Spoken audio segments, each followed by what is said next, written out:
everybody tells you that you need to love yourself, right? Everybody tells you that self-love is the answer. And it is. You have to have a self-love practice, but um sometimes we don't realize that our practice is missing something. And sometimes we don't know what we don't know, right? So, if this is your first time seeing Hot Topics Live podcast, I'm Kia. I'm a coach and I love talking to people. And this podcast is all about helping you live your best life possible. So, I talk about all kinds of topics with all kinds of people, from coaches to entrepreneurs to doctors to just all kinds of professionals, really. And we have a lot of fun doing it because I love talking to people and I love helping people. So today I have an incredible guest with you for you today. He's been on this podcast before and it's been quite a while, but I learned so much from him on that episode. And being that most of the people watching this right now are men, I feel like it's so critically important to bring a man to talk to you about man stuff. Like, I can help you so much with some things from a woman's perspective, but you need a man to help you with man stuff, right? So, I want to dive right into it, okay? So, let me tell you about my guest. His name is Brandon Archer. He's a men's coach. And I'm so excited about this because he's really knowledgeable. Okay. I'm going to read his bio because I don't want to screw it up. But I will tell you this. On the last episode that he was on, you'll have to look, it's in a playlist on my YouTube channel. So you have to find it. But on the last episode that he was on, we learned so much and people love that episode. Like, when I put the clips on Instagram, if you haven't seen them, you have to see the clips of the episode on Hot Topics Live Instagram, right there. Okay, so about Brandon. Brandon is a father, coach, mentor, podcaster, and a teacher of human relationship dynamics. His lifelong journey of trying to feel more connected to those around him and what it means to be a man led him to heal himself over decades.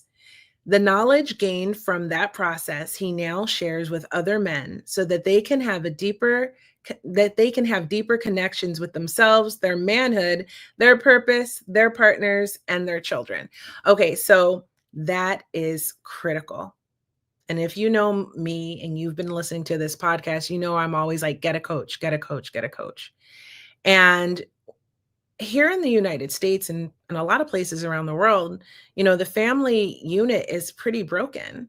And a lot of times, and I'm a single mom, I'm raising two boys on my own, but I can teach them a lot about being men. But like I said earlier, they need a man to teach them how to be a man, to set an example, to be a mentor.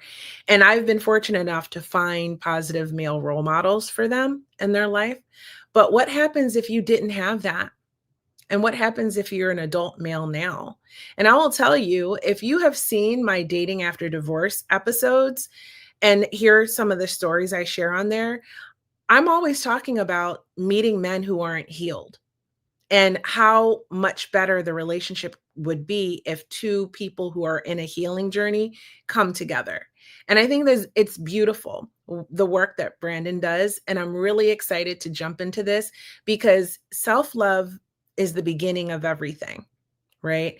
And if you think that you are practicing it the correct way or fully and completely, and you're missing something, then that means everything you're trying to do and want to do and dreaming to do is going to suffer. So today's episode, we're going to dive into it and we're going to tell you what you don't know so that you can surprise yourself and exceed all of your own expectations. So without further ado, I'm going to bring on Brandon. And while I do that, I'm going to give a shout out to my sponsor at Eris Health. So thank you for sponsoring this episode, Eris Health, my girl, Kelly. Brandon, how are you? It's so good to see you. Yeah. When you said how long it's been, I think it's been 4 years. I was doing the math. I think it was during COVID, wasn't it? It was. Wow. Is time even real? Doesn't seem like No. 4 years. It's a man-made construct. Wow. That's So another episode. yeah, we can dive into that later. But so tell me, so it's been 4 years. I Mhm. know in that time you started a podcast called Real Men Don't Cry or Do They, which I love that title. So tell me, what else has been going on with you? Um, you know, it's interesting as I am a I don't like using the word coach anymore. I've changed to mentor. Have you? Yeah. I Okay. mean, obviously in some marketing I use coach because people kind of understand it, but Mhm. mentor feels more aligned with what I'm trying to do.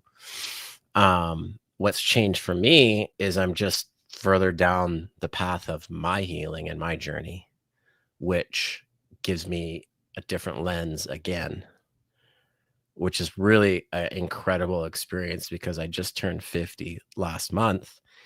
And all I can think of is like, is this like every couple of years, am I going to learn something new? Am I going to have a different perspective? And I mean, the answer must be yes.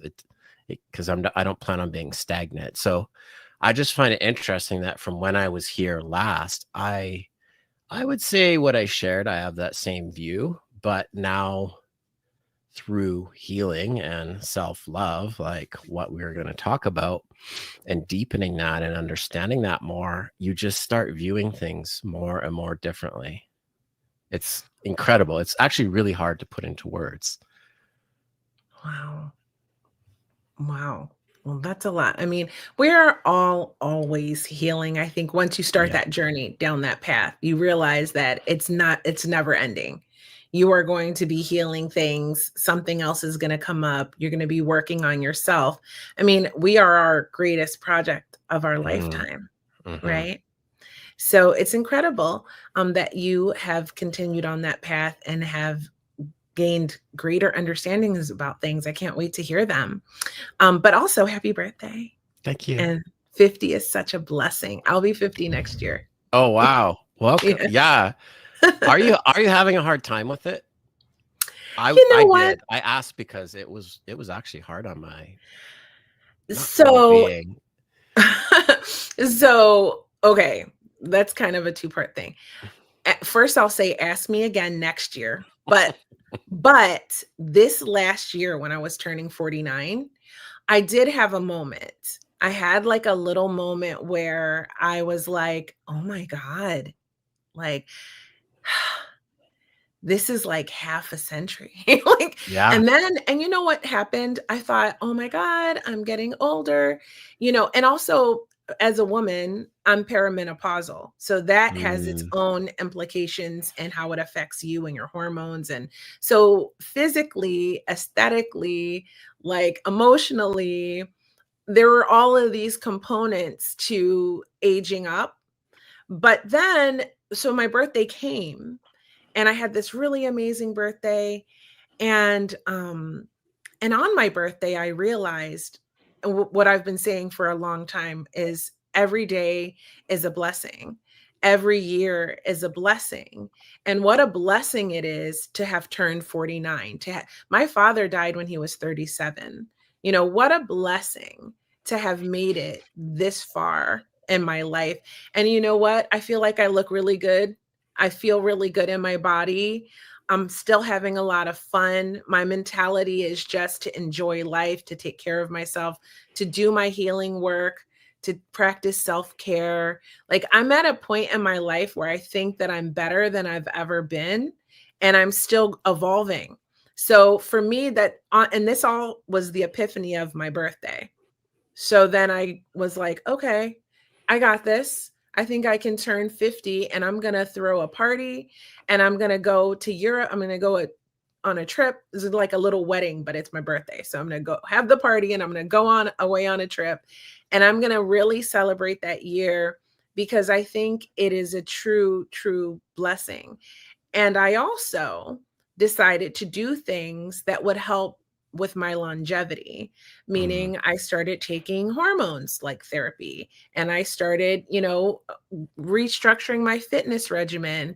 And I did some self care things like I got a surgery to help fix my abs. And like I just did some things for me to make sure that going forward, I will feel like my best self so that I can live my best life.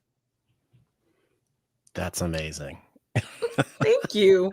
Thank you very much. Yeah, Yeah. I leading up to it was hard on me. Now that I'm here, I'm like, "Oh, it's no different." Yeah. In Right? fact, like, I don't I look in the mirror and I don't see 50. Most people, when Mhm. I tell them that, they're like, "What? No, you're not." Like, "What? You don't look 50." And Yeah. my partner, broke it down. It's like, it's your youthful energy." And I'm like, "That makes sense. Because one of my principles, oh, you can't see it. It says, "Love, play, purpose." And that Mm. play part, like, you have to stay in that space as much as you can. Yeah, we have serious stuff to deal with as adults, but you have to bring it back to play, in my opinion. Otherwise, what are we doing? Oh my God, dead on. Dead on. I always tell people I'm an incredibly playful person. In every aspect of my life, I bring in Mhm. play, right? Because I want to be having fun. Like, well, on my tombstone, they're going to be like, she had a blast because I Nice. did. Like, in every chapter of my life, I have found ways to enjoy it as much as Mm, possible. And I think that play part is really, really crucial to that youthful energy that I'm talking about is playfulness. yeah, Mhm. and anybody can access it. You just have to kinda make a choice, to be honest. You have to kinda choose that that's what you wanna do. But, one thing I've really come across my plate in my journey is how, since I talked to you last, was how fear is such a powerful thing, and we're actually Mhm. biologically wired for fear first. First. A lot of people think, "Oh, love." No. The science and the research is we are a fear-based animal, and, once I learned that, a lot of things started to make more sense because, like, I have been a worrier most of my life. It's not fun. That fear and that stress and that anxiety, well, it gave me a heart attack. It literally almost killed me. That was basically fear and anxiety. So for me to like try to focus on being playful and having fun all the time, it's been some work. I'm not gonna lie to you. It's been some work because often I'll get triggered and I'll go back to that space of fear and anxiety. I'm like, oh, whoa, there's nothing here for me. There's nothing here for me. And I think in the expectation of what a man is, like, you don't often hear the word play and grown man in the same sentence. Not in the way you and I are talking about anyway, right? Football, hockey, all the sports, but that's kind of a combat arena. Like, modern sports is the new gladiator arena. So are they really playing or are they just acting out that aggression? I believe it's the aggression part, and nothing wrong with that. It's not the play part that you and I are talking about. I can see your point with that too, and especially about the fear. I think we all walk around carrying so much fear, right? It is like a conscious choice. It's like a part of being mindful to be aware of your fear and a lot of Mhm. the thinking that stems from that. So for me, when Yes. I'm doing coaching with people, no matter what I'm coaching, I'm more like a performance coach, but a huge piece of that is mindset work and helping people break through that fear that's really resistance and keeping them stuck and keeping them from doing the thing that I'm trying to help them do in the courses that I teach, right? Yes. So that fear, and it touches every aspect of your life. It touches, I mean, how many people cheat themselves out of amazing relationships because they're so afraid of being abandoned or they're so afraid of being hurt that they close off their emotional availability and they because of fear Yes. and they lose out. Yes. I have something personal to share on that about fear and getting in the way of relationship. I had a massive abandonment wound and massive amount of fear of being abandoned or not worthy. All the things, all of them, on one degree or another. And once I really buckled down on healing, I didn't know what that was going to be. I'm just like, I can't keep living like this. I can't do it. It's miserable. I'm stressed out. I'm lonely, all the things. And I I think I feel lucky that I found the solution for me. Well, I think it's most people was I didn't love myself. I didn't know what that meant. I didn't even know what it meant. We hear it a lot. We hear it a ton nowadays. But what is it? So I, just digging in and learning inner child work was the one thing that really helped me with the self-love. And then one day, post really hard breakup, like really hard, like cracked me wide open, and all the pain from my past came rushing in. Stuff with my mom, it just all came rushing in.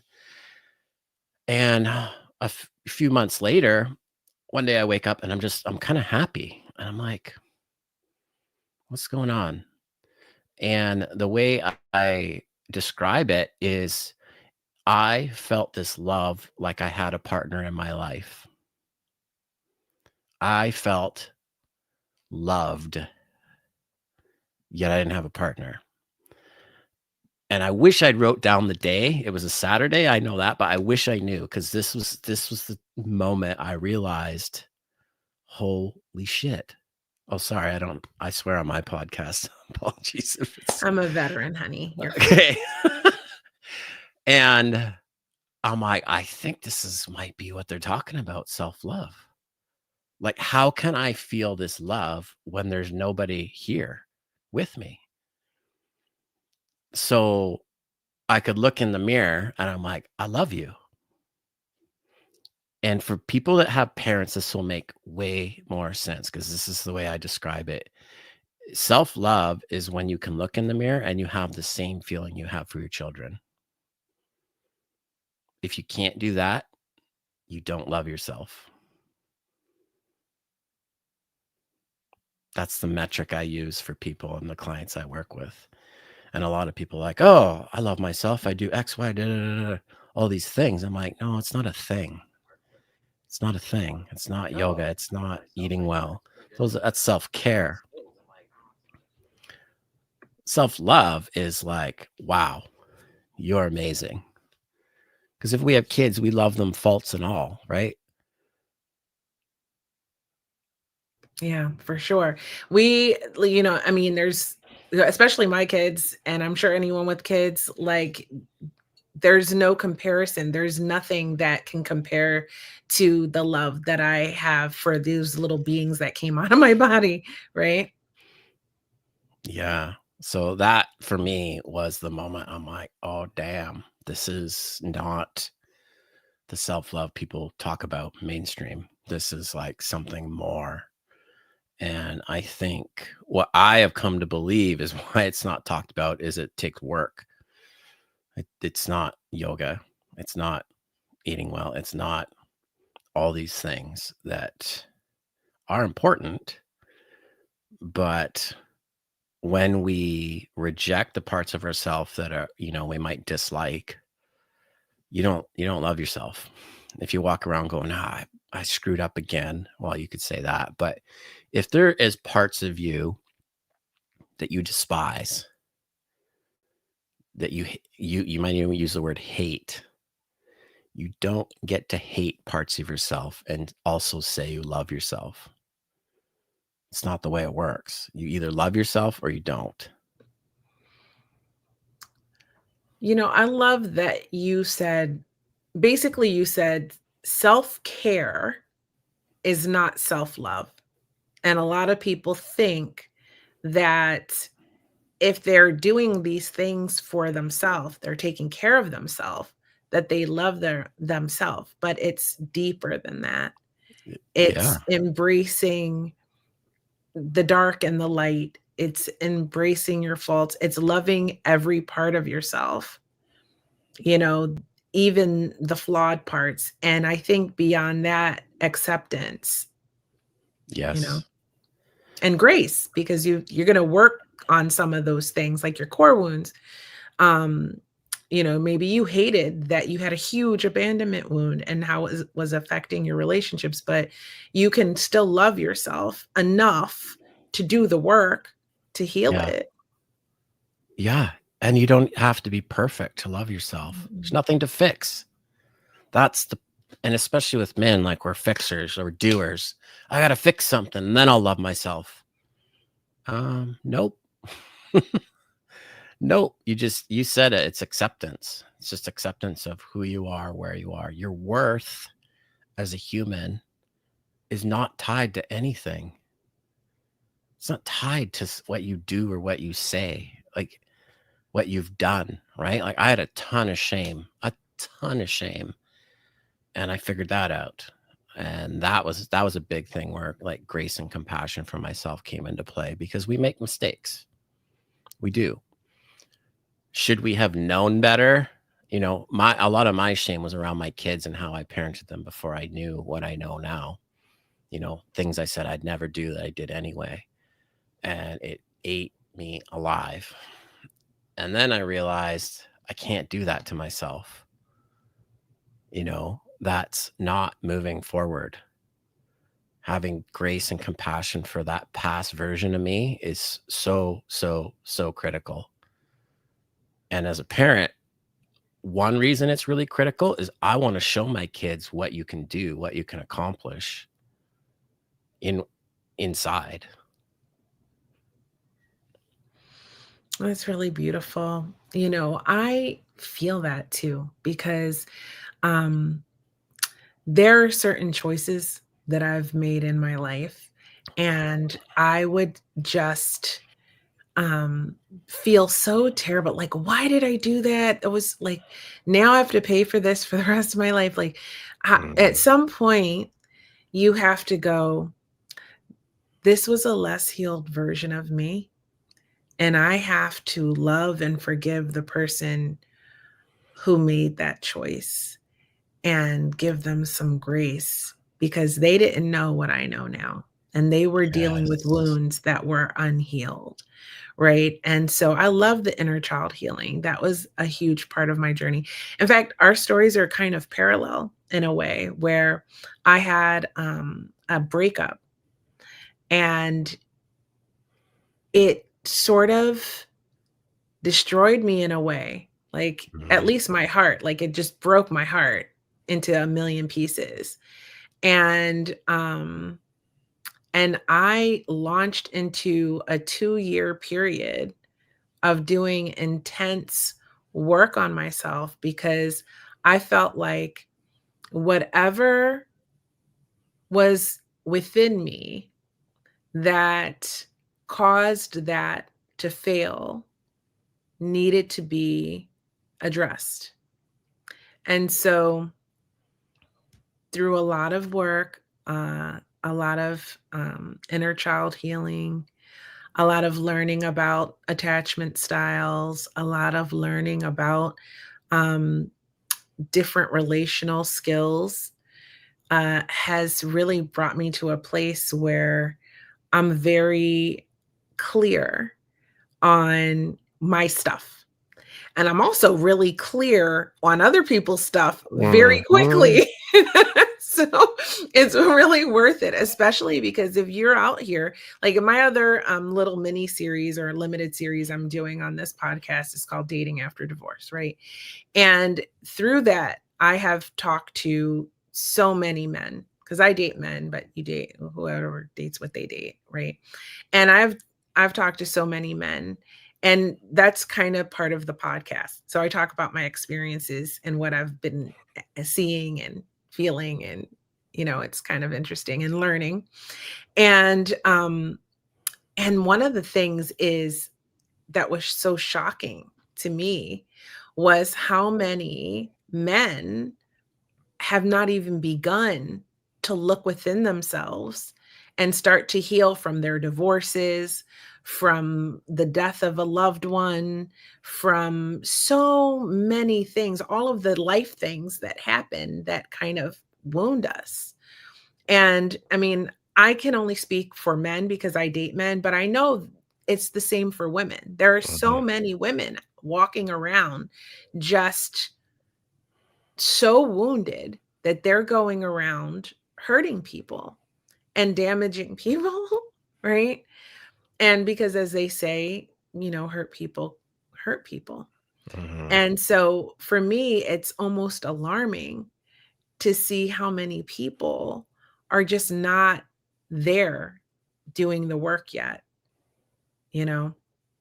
Yeah, It's really sad.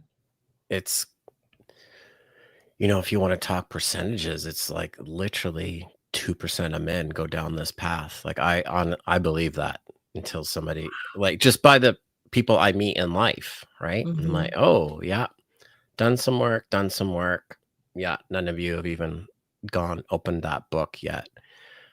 There's so many reasons men don't do it, right? But you're right, it is women too. Like when I was dating, I'm like, "What is going on here?" Like how did I believe that women were further down this path of healing? Because it's not true. It's individual. It's not gender based. Right. But I thought it was, as wild as that is. So now the men I work with, as they kind of wake up and they kind of have some awareness of themselves, like you said, once you know your stuff, you start to see other people's stuff. It's really, really, really fascinating thing to go through. And I think knowing your stuff doesn't mean you're going to do a relationship perfectly. You just realize the things that are in the way. You just realize that you need to work on this thing and this thing. Because I know for me, like I've found somebody that is willing to do the dance of the wounds with me. I'm calling it. I'm going to come up with some really cool thing because like, Yeah. oh, this triggers me and that triggers you. And then we go through this thing and we've got it now where it used to be like a week. And then it was 5 days, and then it was 3 days, and then it was a day, and now it's like an hour till we recover and we realize, "Oh, crap, we're doing it again." Because I think the misconception is it just goes away. Like, I don't think it goes away. I think it just shows up in a different way. You learn how to navigate it better. You have like for me, it's just the words of like, um, I use the word, "I'm feeling pull away-ish right now." Ooh. So that's my awareness of like, ooh, this feeling's coming up, which can be learned, right? Like I had to learn that. And then by just voicing it to her, we are on the same page. She's like, okay. So instead of me actually pulling away, like I'm putting a label on it so that we can work through it as quick as we can. Oh, that's super interesting to me because that feels like maybe you have an avoidant tendency and she probably has an anxious tendency, right? So other way around, believe it or not. So I'm Really? probably more anxious avoidant. It's a push Ah, pull. okay. I Mhm. can it's exactly what my mom did. I never knew what to expect. Am I gonna feel love today? Am I gonna feel like I'm doing something wrong? Mhm. So my nervous system and everything is expecting the other shoe to drop, so to speak. Mm. But Oh, that's me. she's super kind, right? Like it's exactly what I need. And the pull away is like, okay, this can't be real. She can't just be this kind to me all the time. So I'm like, preemptively, I'm not going to get hurt. So I'm just going to put some distance. Oh my gosh, I love that. Okay, so I have been doing this work for a while and I think now I'm a lot more secure in my Mm, attachment. However, I can be re-triggered. And what I yeah. get re-triggered to is this sort of fearful avoidant kind of like I get, or more like anxious avoidant. Like me, I'm not super fearful, but I do get some relational anxieties. right? But I'm at a point where I'm very good with communication. And I'm also kind, right? So I experience what she experiences too, by the way, where people are like, she can't be real. Nobody's like that. Like, no one's that kind. No one's that nice. This is weird. I don't know how. And I actually met someone really, like, I had a conversation with a guy recently, and I said to him, I forget, he asked me a question and I can't remember what it was, but the answer to it was, something that disappoints me in people is that they don't know how to receive genuine kindness and love. And it's so sad to me that I walk this earth as a person who is bubbling over with loving energy and with kind energy. And it, like, for example, a perfect example is I walk down the street in my neighborhood walking my dogs, right? My natural inclination is to greet people, to look them in the eye, to smile at them, to say hello, maybe to even have a conversation with them. But like, I would say probably 8 out of 10 people will avert their eyes, will look down.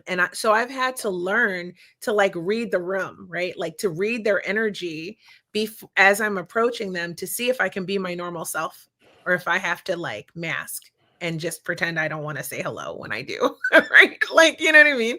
So, and it makes me sad because it's like that in dating, where I've dated guys who could not handle how just genuinely good to them I was being, right? But they're like, they want a woman, a good woman, right? But they don't know how to handle it when one comes along, right? So it's been an interesting dynamic. So I was telling him, I said, this is like the saddest thing that I have experienced in my life, is that so many people are dying to experience goodness and kindness and love. But when it falls in their lap, they don't know how to receive it. So they instinctively reject it. And that's the pull away, right? Yeah, it's wild.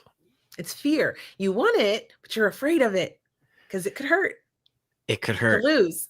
Yeah, and see, here's the funny part on my journey is I, with self-love, got to the point where, well, I thought, I want to say at the front, I thought, but then I have to be honest with what happened in my relationship. So I got to the point where I'm good. Like I was pretty happy alone. I didn't feel lonely. And I thought about all kinds of scenarios where it's like, I have to be authentic and because I accept me for where who I am. And I want a partner, but I'm okay to not have one. And I think that was, I mean, I've heard before that that's so important to do. But what happened next was interesting, right? So had a literal list of things I wanted in a partner, which I highly freaking recommend everybody do because you're just shooting in the dark otherwise. And checked off all the boxes except one. It was long distance, and I said I would not do that again. So I compromised that, and it was initially that was my well, first of all, that's my integrity to my values is very important, which is tied to self-love in my opinion, and I wasn't sticking to my values. So we did end it. She ended up moving to the same town, which then it just changed everything, right? Then it's like, okay, now, oh, you meet all the criteria. Now what? But I created so many stories about why it couldn't work. Fear showed back up in a new way that I'd not really experienced before. I thought I'd healed all these things, which I had, but then there's another layer that showed up. And it was very, very interesting because I sabotaged it more than once.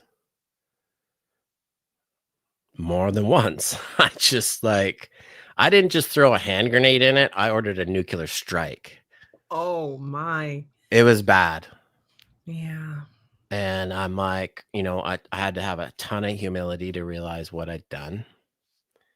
And I'm very fortunate to have somebody that was willing to talk to me, because she had maybe she shouldn't have talked to me. But my point on sharing this is you can still learn to love yourself deeply and be okay on your own.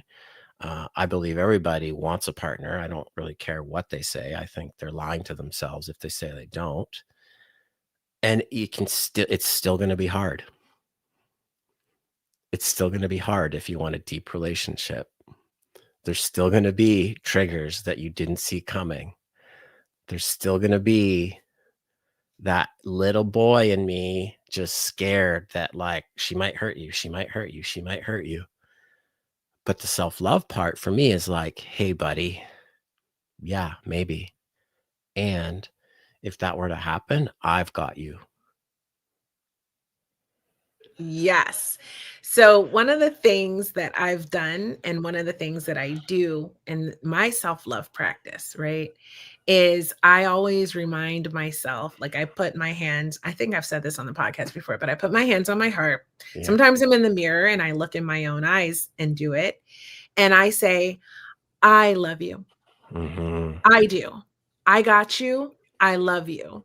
So when my friends are like, "You're dating, like you're so resilient. That didn't work out. You're dating again. Like you're gonna see somebody." Yeah, you know why? Because I understand that not only do I have me, but I can trust that I will show up for myself if I get hurt. And I have tools in my toolbox that will help me get through it. Will it hurt? Yes. But Yes. I can trust that I will be able to help me get through it because I love me. Even if Yeah. they don't, I do. We're so hurt avoidant, right? Hurt is not pleasant. I'm not going to say it's not, but we as humans are, well, no, I'm just going to talk to men for a second. You are way more resilient than you think you are. You can love big, but you have to be prepared to hurt big. So you have to develop the skills to handle the hurt. And the funny thing is you have enough hurt and pain sitting like from your past, you can practice. You can practice that holding yourself. That's what to me, that's a big part of self-love. Like I use I wish I could remember what author I borrowed it from, but they call it inner child dialogue. It's a written exercise and it's just back and forth, back and forth, back and forth. Inner child speaks and it's your emotions. And you have to, there's a bit of a learning curve how it works, but it's like if you feel scared, it's the 5-year-old Brandon speaking. So you write that down. I feel scared. Cool. Little guy spoke. Then I'm just going to use the word higher self for a minute, speaks back. Hey, buddy, I can see you're hurting. What do you need? It feels a little odd until you get the rhythm to it. But then what happens is this is how you develop self-love. You have everything inside you that you need. Like, I just believe that so strongly. Because I've experienced it, because I've had men that I work with experience it, and they're like, what is this place that I am in now? I'm like, it's cool, right? Because well, my experience was I would tell this little version of me, I love you. Here's the thing. He did not believe me. He did not believe me for quite a while. And I think that's important. Like, this is a process. You may have been betrayed by your mom or your dad in your mind. Like, it's irrelevant. That little part of you is hurting. He's carrying hurt to this day. Your job is to learn how to take care of that part of you. And from there, this self-love develops where you're like, okay, wait a minute. I just helped myself through a really hurtful time, a big pain. And all of a sudden, that little 5-year-old version will start saying, I love you back. Or that's what happened for me. And I'm like, holy crap, what is happening? So it sounds like, oh, it's just a writing exercise, but what that does is it taps into your subconscious, and your it's just a tool. It's kind of like magic. It's kind of like a way to work through your stuff that is super simple, easy to do, and you don't need a PhD to do it. And that's, a lot of people hear about self-healing. This for me is like the number one tool. That's incredible. I'm like, wow, you would consider this the number one tool of all the options out there. Yeah, and here I'll explain why I say that. I tried lots of different things. My journey started for various reasons, but the main focus for me was romantic relationship. I got to figure this out. I got to figure this out. All types of teachings, masculine, feminine dynamics. That must be it. And then I finally realized this is all about me. All of it. It is zero to do, not zero. It is very little to do with my knowledge of how I interact with women. I just need to learn how to be authentic. I just need to learn my inner world so I can share it with somebody when times are tough. And what that does is it allows me to see other people or see her more clearly. It's like, oh, okay, that's your wound. But I have a reference point of understanding pain, right? I have an understanding of my hurt little boy. Now, whether she realizes or not, I can see the hurt little 5-year-old in her and how it causes behavior and how it causes whatever it might be.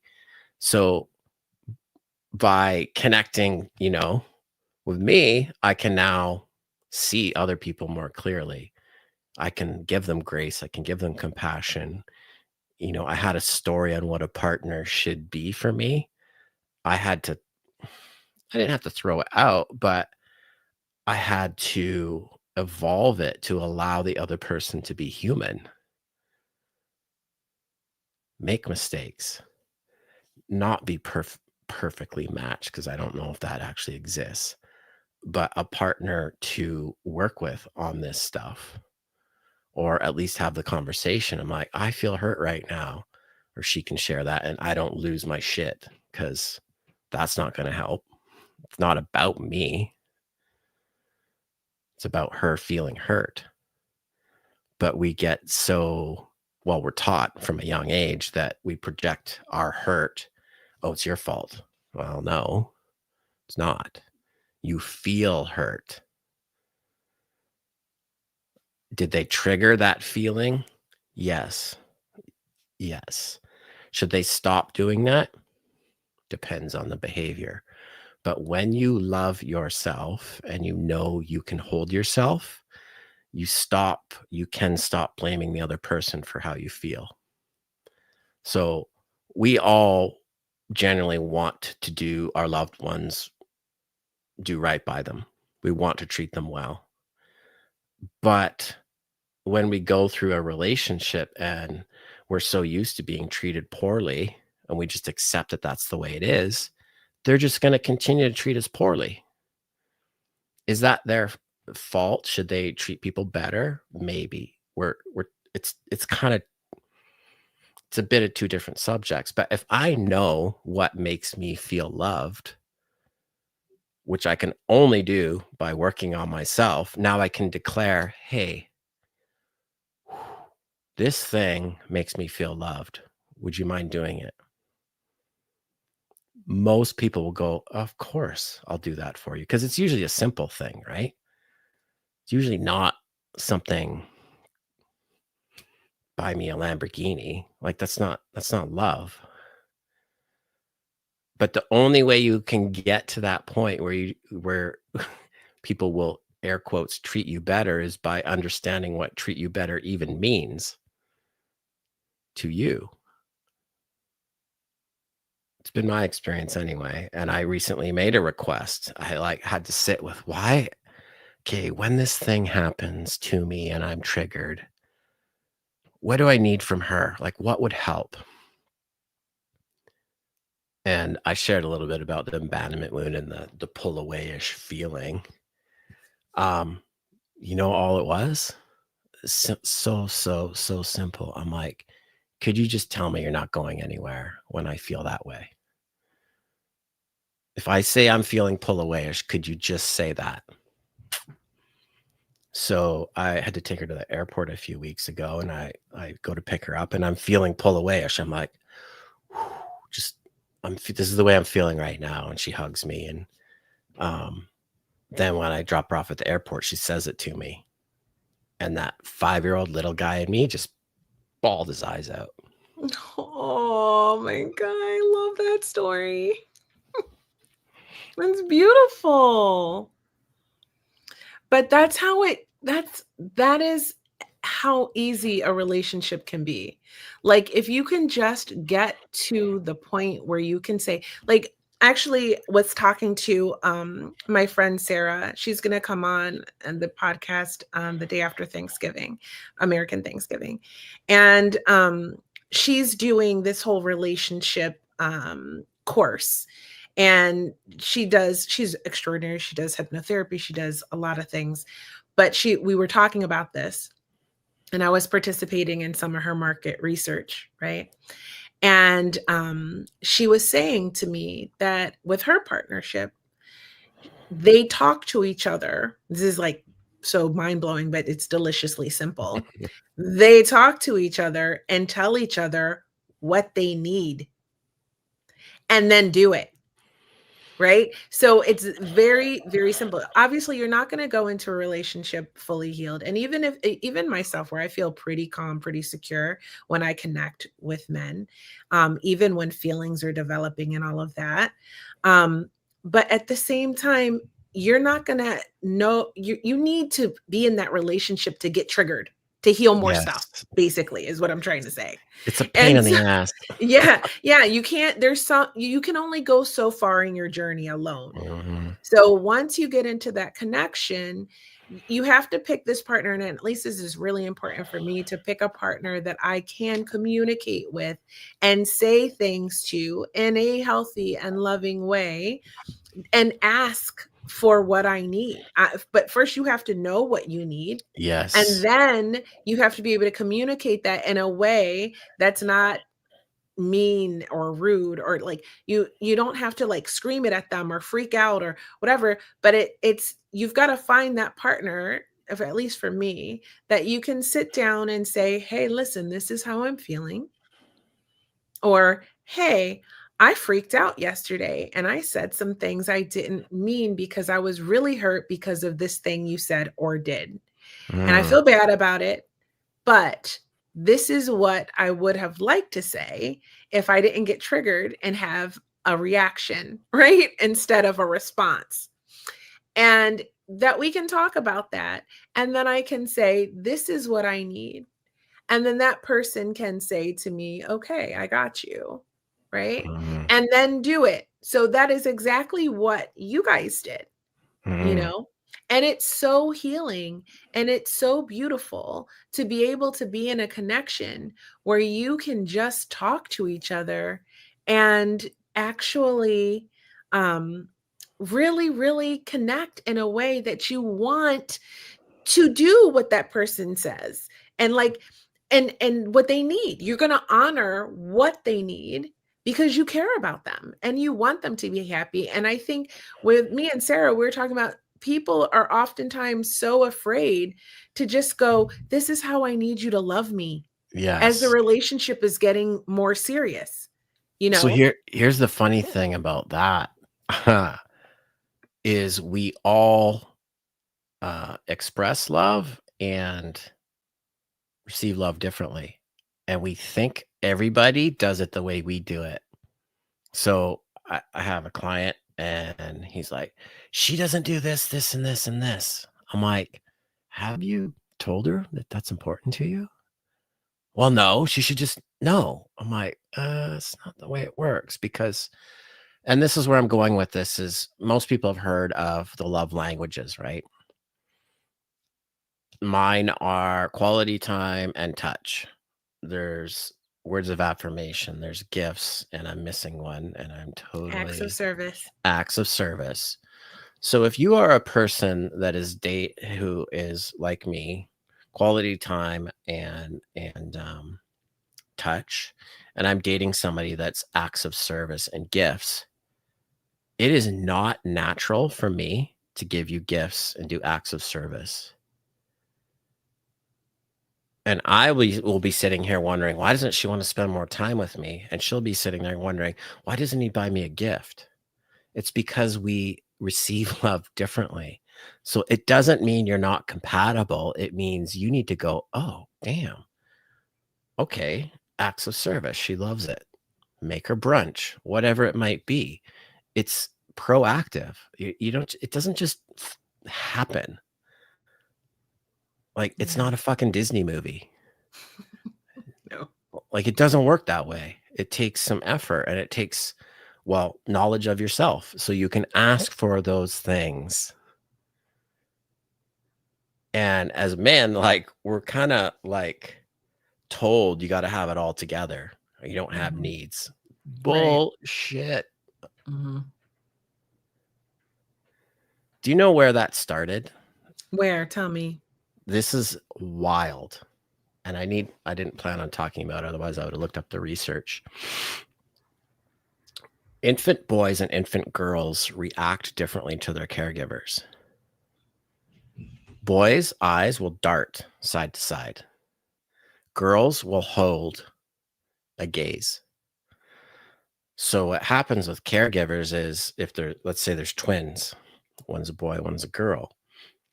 Boy is eyes darting. Oh, he doesn't look like he wants to interact with me. Girl, oh, you're giving me all the attention. Perfect. I'm going to give you all the attention back. Both these infants have the identical emotional needs, but we give more to the girls. I And mean, so the snowball effect begins. I can totally see that. Like, okay, if I'll dial it back, so I have 2 boys, and let's just make it very simple. I'm going shopping for Easter clothes for my son. There's nothing in Macy's, but there's girls' clothes everywhere, and I'm irate. So here's why I bring this up, because I think it goes to say a lot of things. Like, if you watch this podcast, you hear me say all the time, I love men, and I do. I'm raising sons, and I think there's a lot of divisiveness out there.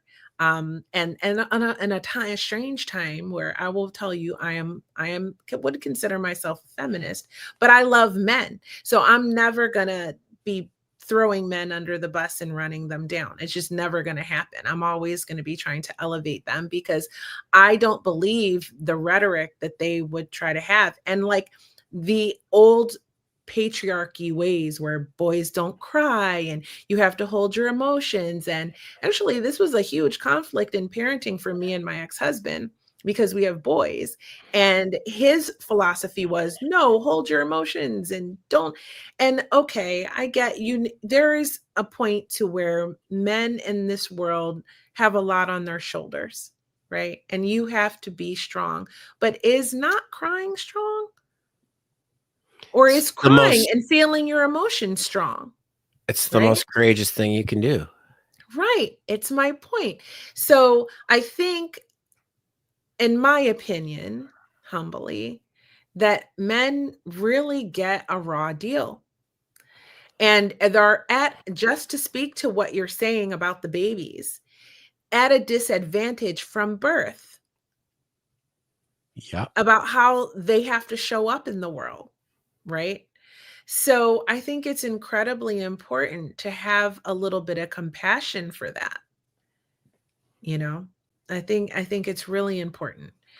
And I think that a lot of times, you know, sometimes some guys just need a little bit of guidance in a way, and be able to receive guidance from someone who can model the behavior, that's okay. For example, if I want to talk about my needs, You know, I don't have to, like, there's a lot of like, the guy should, if he wanted to, he would, and all of that. Maybe he just doesn't know. So if I take the initiative on this one, right? Because isn't that what relationships are like? Like sometimes you take the lead, sometimes I Mhm. take the lead. We got to play to our strengths. That makes a good team, right? So maybe my strength is communication about emotions, and maybe yours isn't. So maybe I can lead the way on getting that going, right? Yeah, that's a can of worms. I don't disagree with you. Like, I actually agree with you. Um, I think men are capable of leading it. We just don't know how. Totally. And here's what I have experienced, because I can. Women are like, "What the fuck is this? This is amazing," because Yes. I've had to carry this weight in the relationships I've been in. And I'm like, Absolutely. "No, I got this. Let's go." And it's like, Absolutely. but here I want guys listening, you can learn this. Like, Mm. you can learn how to do this. And the here's the funny, not the funny thing, but a point to something you were saying. The shame men can feel for having emotions and feeling like they want to cry goes full circle to like, I'm a piece of crap. And then they don't love themselves. It's Oh, like, because I have emotions, but it's still common to this day where people think boys don't cry true. or shouldn't cry, shouldn't have emotions. That is burned into society. Like, I see it all the time out in public. It upsets me, but what do? I model it, right? Hmm. Help the men I'm working with, because like then they learn how to do it and then their sons do. And I have one former client and he's influencing his brother and uh his nephew. That's fantastic. That's But how it spreads. that self-love part is so hard when men are shamed for having emotions. Mm. When I'm telling you, man, you have the same emotions as a woman. You can tell yourself, you can be doing one of two things listening to this going, "Oh my God, I've been waiting my whole life to have a man say that out loud because I've felt that." Or you're like, "You're insane. I feel bad for you if you said you're insane because you're missing out on a part of humanness." There's such power in your emotions as a man. You have no idea what is on the other side of it after you allow yourself to feel them. But how do you know how to do that, right? You know, I'm on this kick lately because I just turned 50. It's like I want to see more Gen X and baby boomer coaches. Like, come on, because you have to help the guys that are millennials. They need to see what it looks like to have a more mature man do this stuff. They are trying, like millennials are doing it, but it's millennials teaching millennials. And I don't want to say that's wrong because it's not wrong. But like, if you're 50, it is not too late. It is far from not too late. And there's so many guys out there divorced and dating. This is like, if you want to go on a strictly kind of selfish angle, this is the secret sauce. Like, that woman you think you can't have, this is it right here. I'll tell you it's true. I will tell you it's true. So I saw something on YouTube that I thought was incredible, and it was I forget who it was, but they were talking about why women are so masculine. Mm, And I cannot agree with this, and it speaks to what you were saying. It's like, I do not want to be masculine. I do run a business, I run a household, I'm in charge all the time. I have to think and make decisions all the time. And guess what? I don't want to. I want to be able to trust your leadership. So if you are not showing up, as someone that I'm a smart woman. So the minute I see that I cannot trust your judgment, I'm going to step up and do what needs to be done. But if I can see that I can trust you to make good decisions for us, then I am the happiest I have ever been, because I can sit back in my beautiful, delicious feminine energy, and I can take care of my man in the ways that I feel a woman should. And it's because I know you have got me, and that I don't have anything to worry about, whether that is mentally, emotionally, physically, financially, like whatever it is. I want to be soft. I want to be in that soft Mm, life. Okay. So when I meet a man who is showing me that he wants to talk about his emotions, he's not afraid of them. He's not going to run away at the first sign of intimacy, that can hold space for that, that he's got his life together and he is grounded in the man that he is, then I'm hugely turned on to that. Right. And I'm interested in that. Right. And it doesn't mean that this guy, like, a lot of people say, oh, this high value man, this high value man. Well, to me, people often say that has to do with what he has in his bank or his career, but that's not it for me. What a high value man is for me is someone with emotional intelligence, right? And emotional availability, mm. and who can show up and provide that soft life for me. And not necessarily financially, because I have me, right? But it's nice, I'm not going to lie. But what's more important is that emotional safety. Yeah. And that's what will win you women, is making them emotionally safe. Yes. And you're not going to get it right all the time, man. You're going to fuck that up. You're going to it's important to know that, though, because Fair. I cannot make you feel safe all the time. I will make a mistake. And that's the part where the shame comes back in. Mm-hmm. So the expectations are, so if I'm a man and I don't know what I know and I just heard what you said, I'd be like, there's just no way. I And can't that do it. but here's the part, is that it's that uh grace to fall down and get back up. That's the masculine part. That's the leader part. It's like, yeah, I made a mistake today. Yeah, I let you down today. Yeah, I made a poor decision, and I'm going to get back up and I'm going to keep going. That's the part that nobody talks about, that men I- need to hear. And so do women. So, like, if you're getting serious in a relationship, right? And you sit down and have this conversation, and a man says to me, like, if we're, so for example, we're at a point where we're like, okay, we like each other. Let's be exclusive with one another. And we're having this talk, right?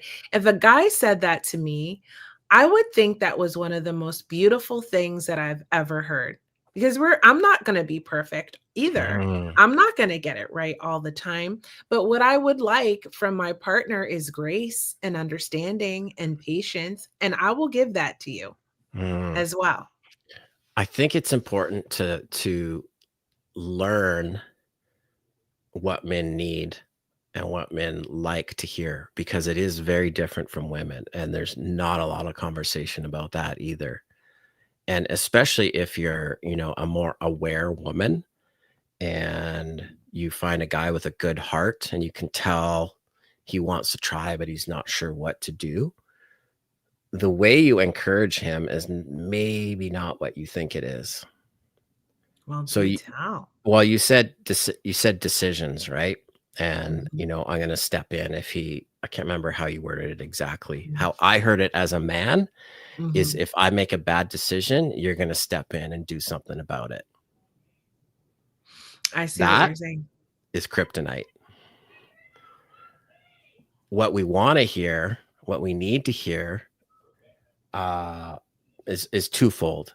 One is like, "Babe, I really trust that you make good decisions, I really wanna follow your lead," things like that.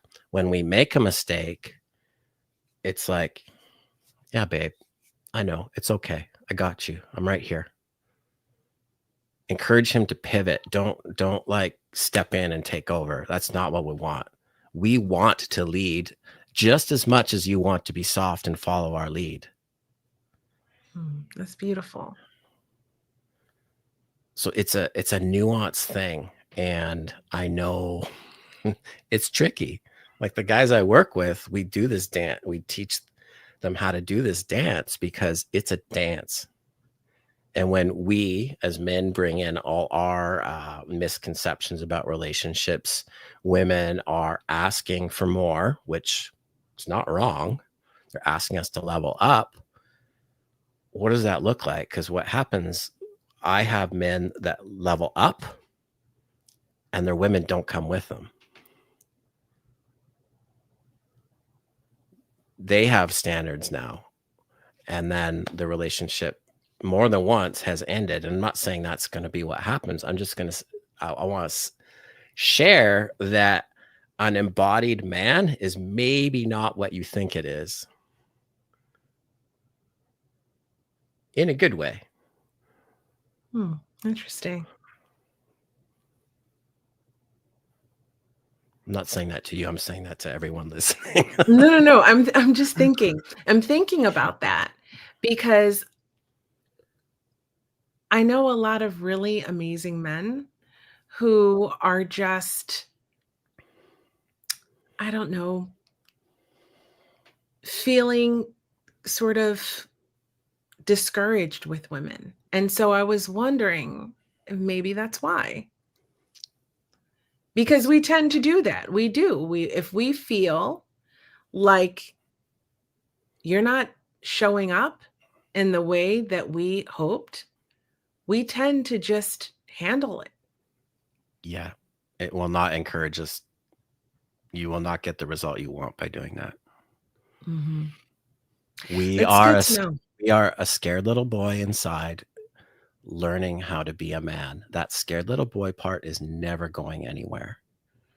We can, I'm not saying this happens all the time. And this is a very, what I'm sharing is like, there's a high level of self-awareness to like know this, right? Like scared little boy inside. I'm trying to lead the scared little boy, but you still potentially have the power to absolutely destroy that little boy inside me.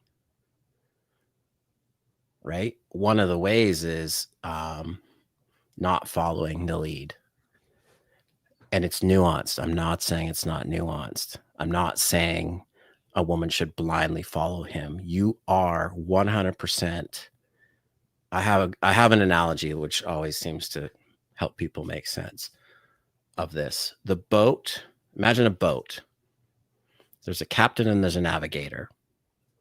The captain is the man, the navigator is the woman. The captain declares the course of the boat. The navigator indicates if we're on course still or not. The navigator does not push the captain out of the way and grab the wheel.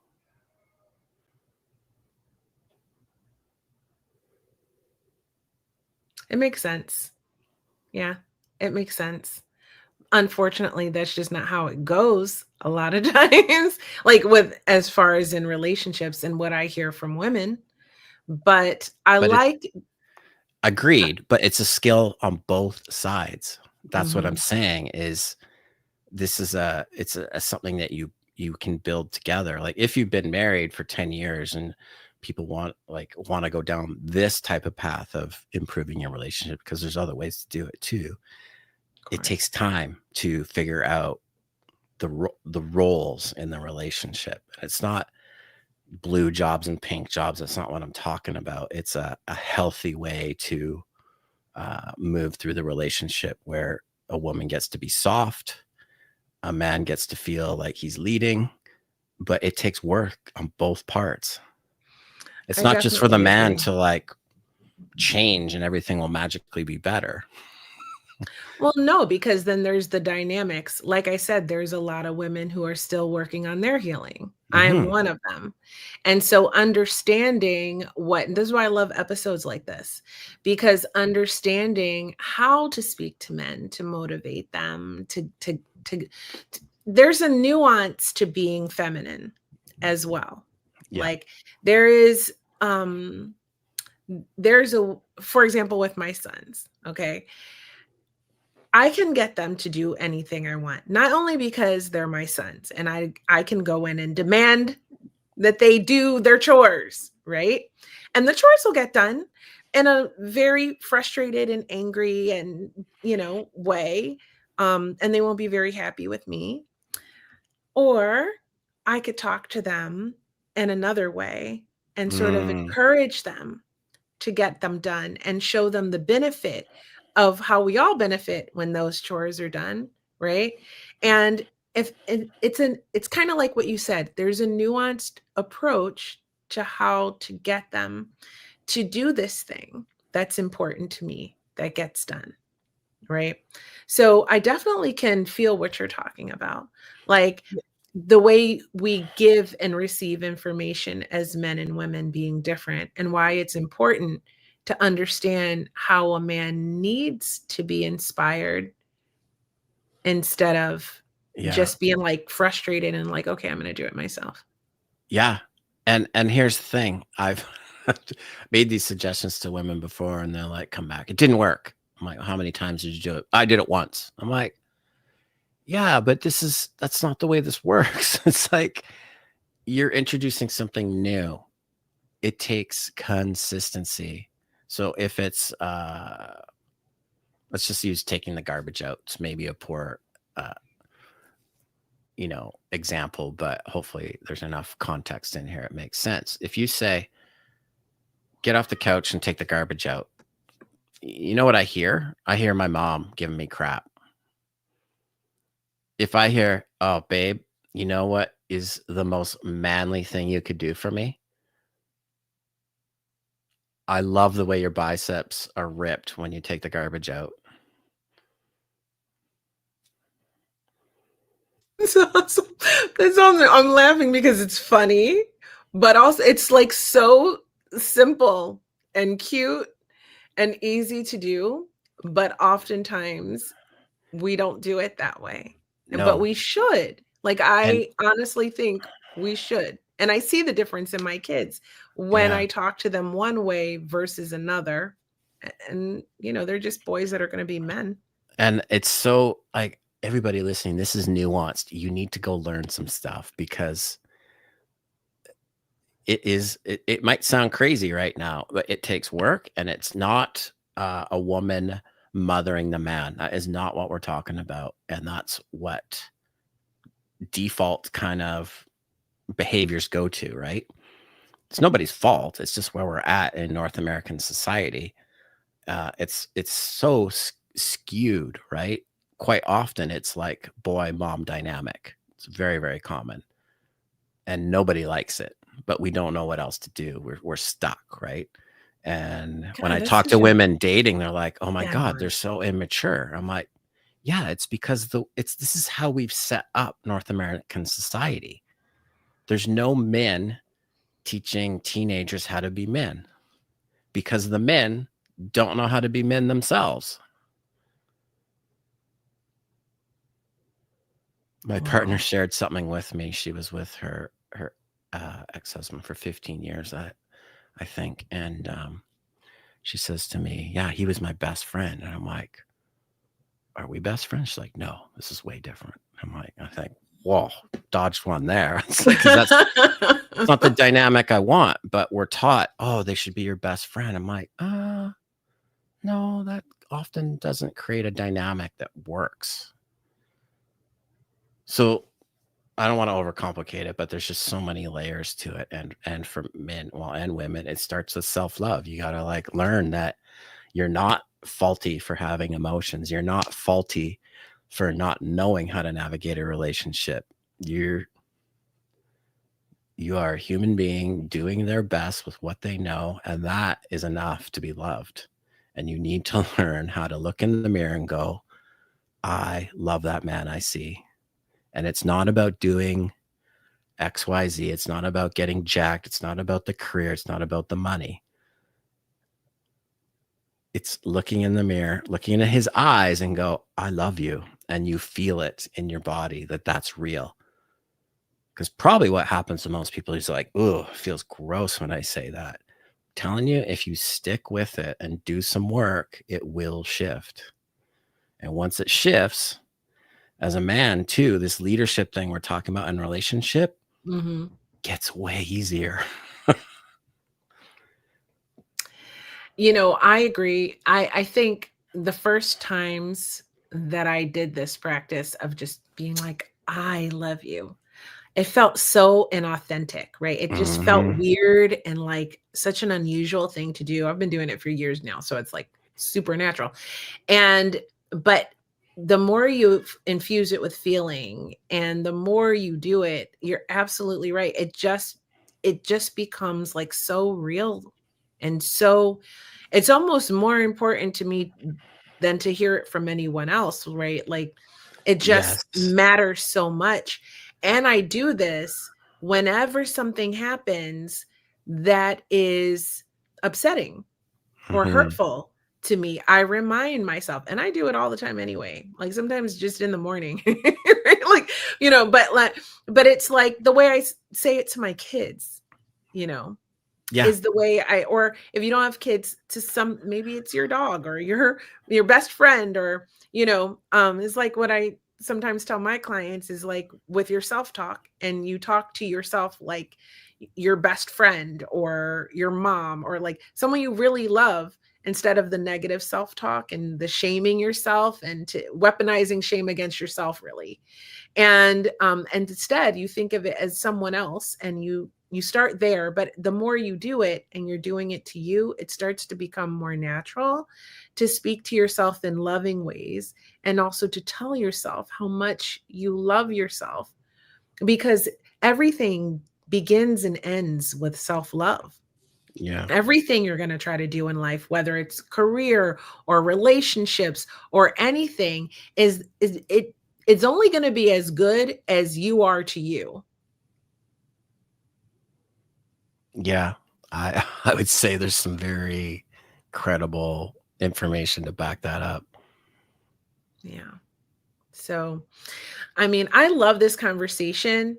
And in this conversation, I've thought of like 3 more episodes that we could dive deeper into some of the topics. Like for me personally, okay, right? Because I am in this journey of learning how to speak to men in a way that inspires them. I practice it with Mm-hmm. my kids. And so, but because I see that it works, right? Yes. Because I am their mom, so I should be momming them, right? Yeah. But one of my kids is 18. He's a man. He's a young man. He's like a baby man, but he's a man, right? And so I noticed I started this like right around when he turned 16. And I noticed, and obviously I'm still a work in progress, but I'm getting there. And I noticed that he responds much better when I speak to him in other ways. So Yeah. even the mothering thing, right? Even the mothering thing. And like you said, no one likes it, but we're stuck in this dynamic. I surely don't want to feel like my partner is another child of mine. Yeah. And I'm pretty sure he doesn't want me dictating to him things. And I don't want to dictate to him things, right? So I would love to connect with you again and go down this path of how do men want to be spoken to? Right? Like let's put some scenarios together and help women, because I do have about 40% of my audience is women, Yeah. help them understand like how to improve their relationship through just wording, like how to Oh, inspire their partner to get the things done, or to communicate about their relationship in ways that is not going to cause more problems. That's interesting to me. you have, yes, we should do that. We'll have to prep for that one because I got to think about some scenarios. But as you were speaking, I'm like, right, XYZ. There are some things that a lot of people don't know that are helpful. Mhm. And then I'd be curious on your audience feedback if men think, yeah, I would love that, or no, like you're way off base, because I don't know everything. I don't know everything. I know some stuff that's been useful, but I think it's good to have people give feedback on it too. I agree. By the way, if you're watching, you can comment. Don't be shy. Be part of this show. I have to say this every time. This is live for a reason. So set your notifications so you know when I come live. I come live all the time. Frequently, we'll just say, but you need to set your notifications because there's no set time. And just like Chad did here, thank you, Chad, if you're still watching. Thank you for this comment. Like, you get Nice. it. You get it. You understood the assignment. Okay. So thank you for that. And I love the encouragement and the feedback. I love these kinds of shows. I love a male and female perspective. And I love to learn. I love to learn. And I like to hear a male perspective and on things that I may not know about and that can help me to be a better partner. And if I want to know, I'm pretty sure there's lots of women who are like, how can I make my relationship better? And imagine it could be just as simple as number one, self-love and how you're loving yourself. And number Hmm. two, how you're talking to your partner. Yeah, it can help. Mhm, It can help. mhm. So we'll get that one on the books. But I want to thank you so much for being a guest on Hot Topics Live. This was a long one, but it was a good one too. And I think we could have kept going, but I Oh want to yeah. be respectful of your time. So I want to thank you so much. Was there anything else you wanted to share before we part ways for today? Not other than my podcast is about stories of men growing. Hmm.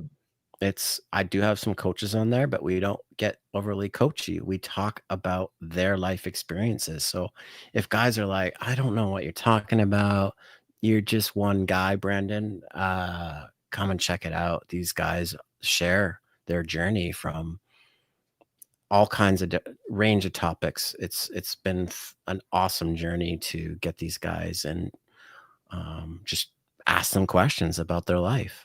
I think there's a lot. I know there's been a lot of gold in there, a lot of good information.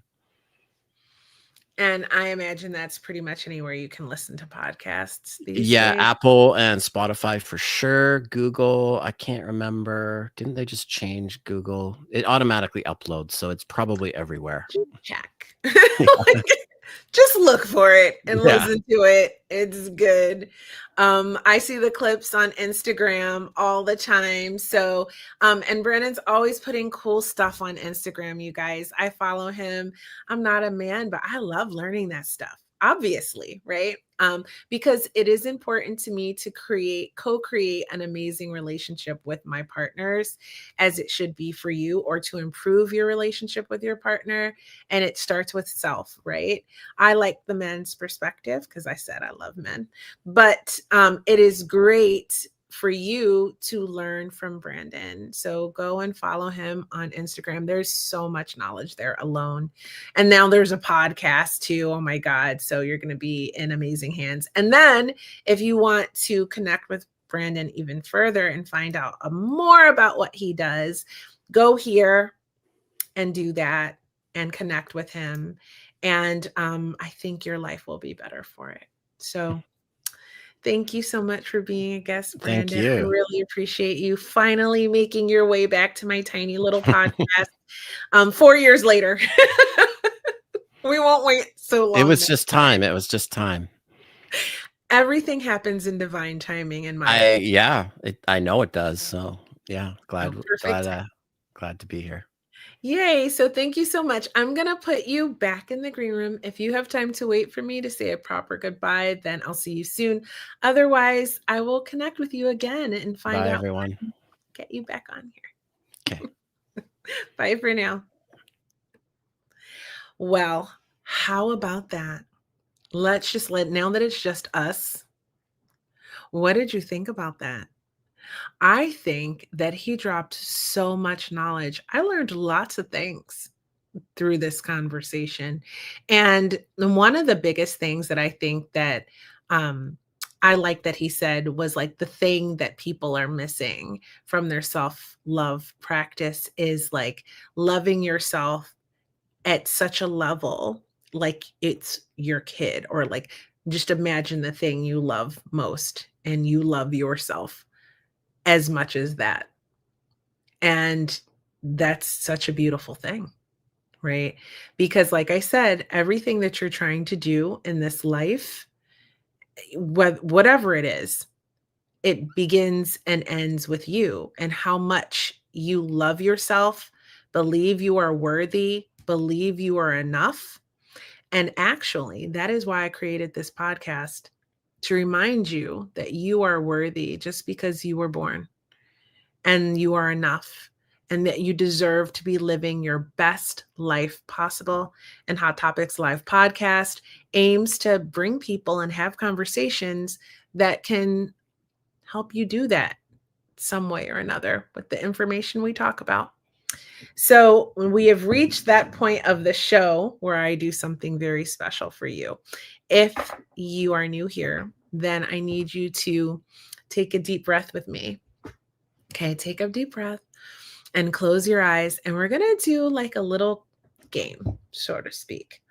I have these cards next to me.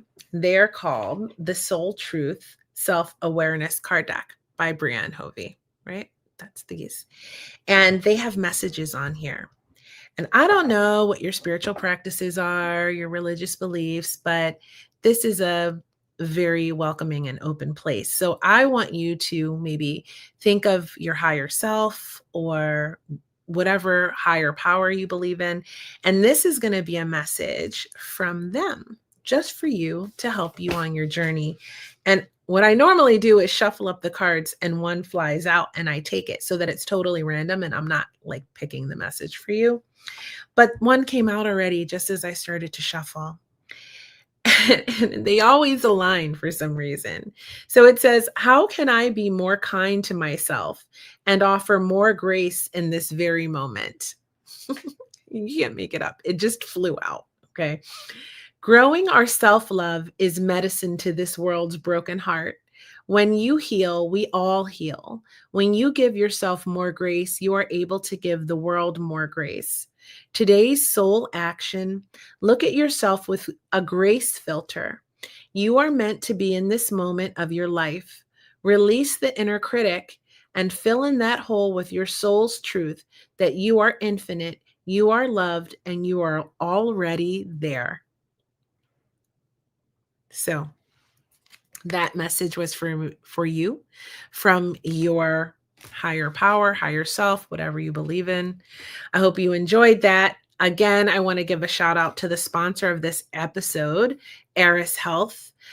Eris Health is an organization created by my friend Kelly. She is creating a mental health app. It's going to be amazing. It's going to completely revolutionize the mental health space, or, remote mental health space, I guess. And she's just getting started. She already has a company called Eris Sisters, where she helps women. And now she's helping the global community by creating this app. It's in development now. So what you can do, because you can't subscribe yet, is go to her Instagram and follow her and help grow her Instagram account. And while you're there, tell her Kia sent you, and give her some love and support. So thank you, Kelly and Eris Health, for sponsoring this episode. You guys, if you want to follow me, I am everywhere. Go here. If you want to connect with me more. And don't forget, if you like pinup, you can follow along on my pinup journey. Here are my two covers. That's me. I am in 7 magazines now.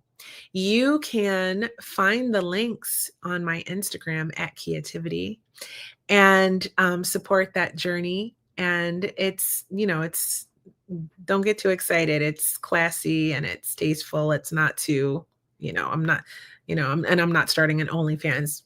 So that's never going to happen either. But if you like pretty, sexy, and curvy, then go follow that journey. And with that, I'm going to wrap it up. I love you guys. I'll be back next week with a dating after divorce episode. Boy, do I have tea for you. Ooh, my experiences are just getting crazier and crazier. But anyways, I'm going to share with you what I've learned, and we're going to be talking about friends with benefits after 40. All right, I'll talk to you later, and I'll see you on the next episode. I love you guys. Bye for now.